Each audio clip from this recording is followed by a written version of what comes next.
Dear students, MCom final का next topic हम start कर रहे हैं। सेल्स प्रमोशन यानी विक्रय संवर्धन।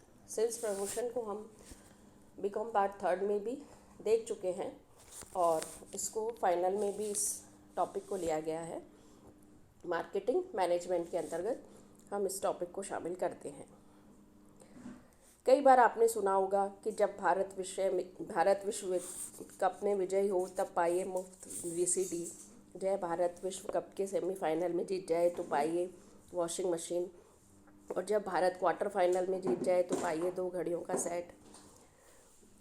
एक उत्पाद खरीदिए, एम वर्ल्ड कप की यात्रा मुफ्त कीजिए, एक खरीदिए एक पाइए, 1 किलोग्राम सोना मुफ्त, कार मुफ्त, फ्लैट मुफ्त, हर पैकेट के साथ कैलेंडर, डायरी, पेन, रुमाल मुफ्त, या 4 रैपर खरीदने के बदले एक वस्तु मुफ्त, पुराने रैपर के बदले अगली खरीद पर 5 रुपये की छूट, दशहरा और दिवाली की विशेष छूट, विज्ञापन की प्रति काट कर लाने वाले वस्तु को मुफ्त छूट या मुफ्त कूपन, निःशुल्क प्रतियोगिता पुरस्कार योजना, वस्तु का क्रियात्मक प्रदर्शन।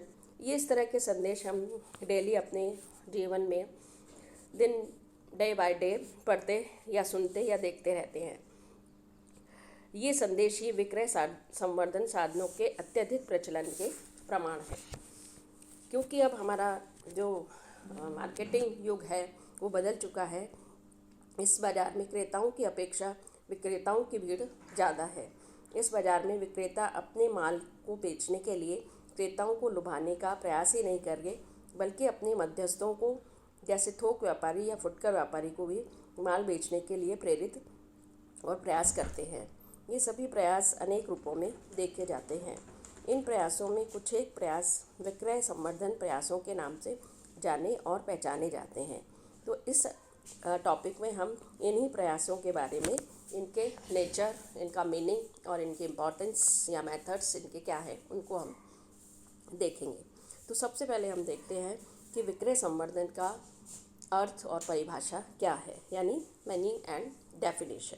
सिंपल अगर मीनिंग देखा जाए तो हमने एक टॉपिक देखा था प्रमोशन मिक्स। तो प्रमोशन मिक्स का ही एक घटक है जिसको कहते हैं विक्रय संवर्धन। विक्रय संवर्धन की भी अब एक अलग से विशिष्ट अर्थ में ही उसको किया जाने लगा है, और यह अलग या विशिष्ट अर्थ में विक्रय संवर्धन उन सभी क्रियाओं को सम्मिलित किया जाता है जिनसे विज्ञापन एवं व्यक्तिगत विक्रय की प्रभावशीलता में अभिवृद्धि होती है, तथा वे क्रियाएं व्यवसाय में सदैव ही नहीं बल्कि कभी कभी की जाती हैं। तो ये तो हम सिंपल मीनिंग इसका बता रहे हैं। अब हम कुछ विद्वानों की डेफिनेशंस भी देख लेते हैं, जिसमें अमेरिकन मार्केटिंग एसोसिएशन के अनुसार विक्रय संवर्धन व्यक्तिगत विक्रय, विज्ञापन, प्रचार के अतिरिक्त उन सभी क्रियाओं को सम्मिलित किया जाता है जो उपभोक्ता को क्रय हेतु व्यापारी की प्रभावशीलता को प्रोत्साहित करती है, जैसे सजावट, दिखावट, प्रदर्शनी एवं क्रियात्मक दर्शनियाँ। विभिन्न अनावर्ती विक्रय प्रयास भी सामान्य दिनचर्या में नहीं किए जाते हैं। ये अमेरिकन विपणन परिषद ने इसकी डेफिनेशन दी है, यानी इनको हम जो डेली जो हमारा हम काम करते हैं उसके अंतर्गत इसको शामिल नहीं किया जाता है। इसके बाद प्रोफेसर जॉनसन ने भी एक बहुत अच्छी डेफिनेशन विशिष्ट अर्थ वाली दी है कि विक्रय संवर्धन में वे सभी कार्य सम्मिलित किए जाते हैं जिनका उद्देश्य विक्रयकर्ताओं, विज्ञापन विभाग, व्यापारियों तथा वितरकों के कार्यों को पूरक बनाना एवं समन्वय करना और उन्हें अधिक प्रभावकारी बनाना है, ताकि विक्रय में वृद्धि की जा सके तथा किसी अन्य तरीके से उपभोक्ताओं को क्रय में अधिक रुचि प्रोत्साहित की जा सके। इसी तरह से प्रोफेसर बालिंग ने भी एक डेफिनेशन दी है।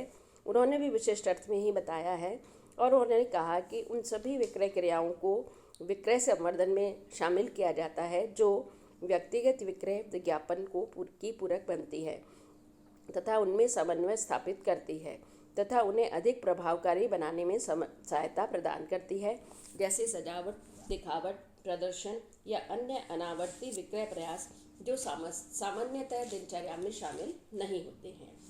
इसी तरह से केली ने भी एक डेफिनेशन दी है।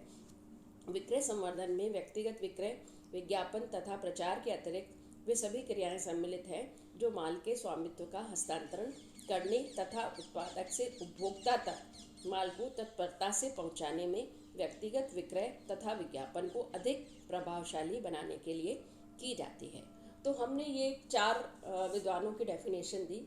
अब हम सभी डेफिनेशंस का कंक्लूजन निकालकर एक निष्कर्ष के रूप में एक डेफिनेशन देख लेते हैं।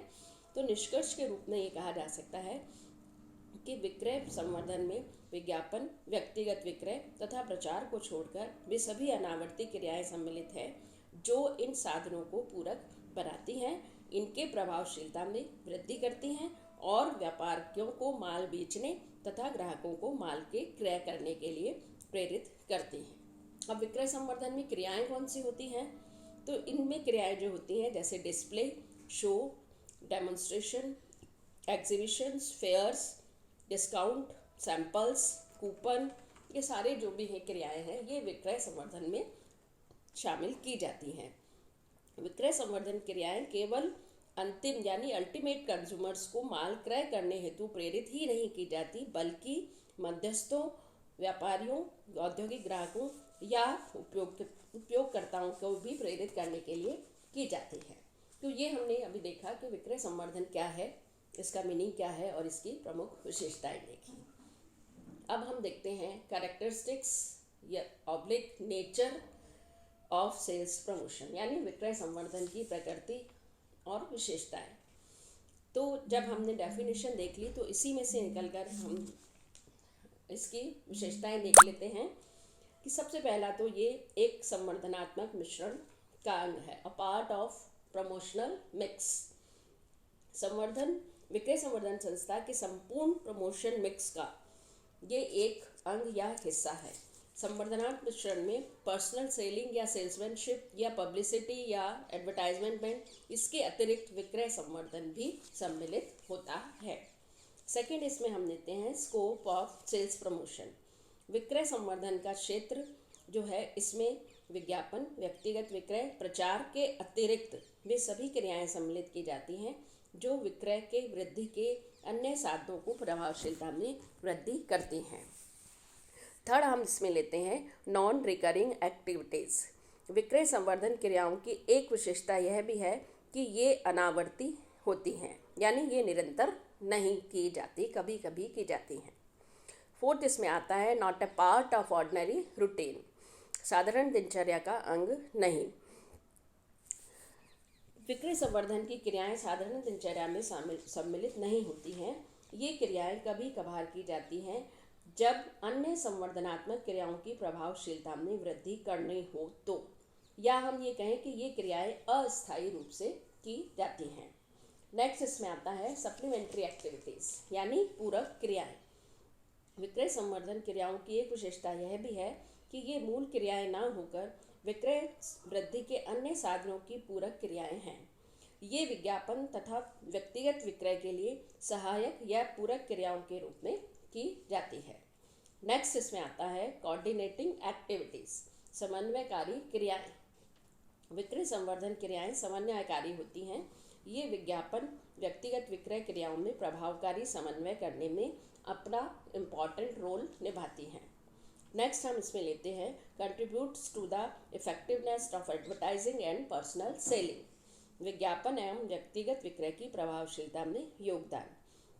विक्रय संवर्धन में विज्ञापन और व्यक्तिगत विक्रय की कमियों की पूर्ति के लिए ये एक पूरक तत्व के रूप में भूमिका निभाता है, इसलिए विक्रय संवर्धन से इनकी प्रभावशीलता में वृद्धि होती है। नेक्स्ट आता है गोल में हम इसका लक्ष्य या इसको उद्देश्य कह सकते हैं। विक्रय संवर्धन क्रियाओं का अंतिम उद्देश्य घरेलू, औद्योगिक, व्यापारिक उपभोक्ताओं को माल क्रय करने अथवा मध्यस्थों, व्यापारियों को माल विक्रय करने के लिए प्रेरित किया जाता है।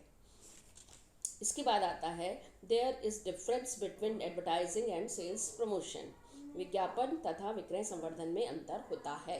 विज्ञापन एवं विक्रय संवर्धन में अंतर क्या होता है कि विज्ञापन अव्यक्तिगत संदेश है, जबकि विक्रय संवर्धन वे क्रियाएं हैं जिनसे विज्ञापन की प्रभावशीलता को बढ़ाया जा सकता है। और आगे हम नेक्स्ट टॉपिक में इसके अंतर को और डिस्क्राइब कर सकते हैं। नेक्स्ट इसमें आता है there is a difference between sales promotion and personal selling. विक्रय संवर्धन एवं व्यक्तिगत विक्रय में अंतर होता है। व्यक्तिगत विक्रय और विक्रय संवर्धन में को कभी भी एक नहीं समझा जा सकता, इनमें भी अंतर है। व्यक्तिगत विक्रय में विक्रयकर्ता संभावित ग्राहक को माल के क्रय करने के लिए व्यक्तिगत रूप से प्रेरित और प्रोत्साहित करता है, जबकि विक्रय संवर्धन के अंतर्गत व्यापारी तथा उपभोक्ता के बीच कोई भी व्यक्तिगत संपर्क नहीं होता है। इनके बीच के अंतर को आगे बांटने का जो भी कार्य है वो स्पष्ट किया जा सकता है। नेक्स्ट इसमें लेते हैं sales promotion is both an art और एंड अ साइंस, यानी विक्रय संवर्धन कला एवं विज्ञान दोनों हैं। विक्रय संवर्धन कला और विज्ञान दोनों कैसे हैं? विज्ञान तो ये इसलिए है क्योंकि विक्रय संवर्धन के कुछ सिद्धांत होते हैं और उनका इन सभी का देशों में पालन किया जाता है। और कला इसलिए है क्योंकि विक्रय संवर्धन करने के लिए व्यक्तिगत चातुर्य की आवश्यकता पड़ती है। दूसरे शब्दों में हम कहें तो विक्रय संवर्धन साधनों का चुनाव या उपयोग करने में सिद्धांतों और व्यक्तिगत चातुर्य दोनों की आवश्यकता पड़ती है, इसलिए हम इसको कला और विज्ञान दोनों कह सकते हैं। लास्ट इसमें है विक्रय संवर्धन एक पेशा बनता जा रहा है। Sales promotion is a becoming a profession. विक्रय संवर्धन की एक अच्छी और लास्ट विशेषता यह भी है कि अब ये एक प्रोफेशन के रूप में भी देखा जा सकता है। इसके लिए ट्रेनिंग या प्रशिक्षण की व्यवस्था भी की जाने लगी है और इस पर डे बाय डे शोध भी किए जा रहे हैं, यानी रिसर्च किए जा रहे हैं। इसके क्षेत्र में ज्ञान का व्यवस्थित विकास हो रहा है। इसी नॉलेज के आधार पर अब लोग इसको स्वतंत्र रूप से कार्य करने में लगे हैं। कई तो एडवाइजरी और काउंसलिंग संस्थाएं भी स्थापित हो चुकी हैं। विदेशों में तो विज्ञापन परामर्श संस्थाओं तथा विज्ञापन एजेंसियों की तरह कई संवर्धनात्मक परामर्शदाती संस्थाएं एवं एजेंसियों की स्थापना हो चुकी है और भारत में भी अब इस तरह की संस्थाएं खोली जा रही हैं या इनके प्रयास जारी हैं। ये हमने देखी इसकी विशेषताएं और प्रकृति। अब हम देखते हैं विक्रय संवर्धन के उद्देश्य क्या हैं, ऑब्जेक्टिव्स ऑफ सेल्स प्रमोशन। तो सबसे पहले विज्ञापन एवं व्यक्तिगत विक्रय की कमी को दूर करना और उनको पूरक बनाना। फिर नए ग्राहकों को माल के क्रय के लिए प्रेरित करना। वर्तमान ग्राहकों को सदैव के लिए स्थायी बनाए रखना तथा उन्हें अधिक माल क्रय करने के लिए प्रेरित करना। मध्यस्थों को अधिक माल का विक्रय करने के लिए प्रेरित करना। संस्था के विक्रयकर्ताओं को माल की विक्रय के लिए प्रेरित करना। किसी समय विशेष पर विक्रय में हुई कमी को दूर करना। खोए हुए ग्राहकों को प्राप्त करना। नवीन जितने भी प्रोडक्ट हैं उनको बाजार में प्रस्तुत करना। एकत्रित स्टॉक का शीघ्र विक्रय करना। प्रतिस्पर्धा पर विजय प्राप्त करना। किसी बाजार विशेष में माल के विक्रय बढ़ाना। विक्रय एवं विज्ञापन समन्वय स्थापित करना। विक्रय कार्यक्रमों का निर्माण करना। संस्था ग्राहकों की संस्था में स्मृति बनाए रखना। मौसमी वस्तुओं की मांग को सदैव बनाए रखना। विक्रयकर्ता या विक्रय वार्ता में सुविधा प्रदान करना। नेक्स्ट, नए बाजारों में प्रवेश करना। एंड लास्ट, बाजार यानी मार्केटिंग रिसर्च करना। तो इनके आधार पर हम सेल्स प्रमोशन एक्टिविटीज़ जब करते हैं तो हमें ये सारे उद्देश्य अपने उनको ध्यान में रखना चाहिए और इन उद्देश्यों के अकॉर्डिंग ही सेल्स प्रमोशन एक्टिविटीज़ जो है वो की जा सकती हैं।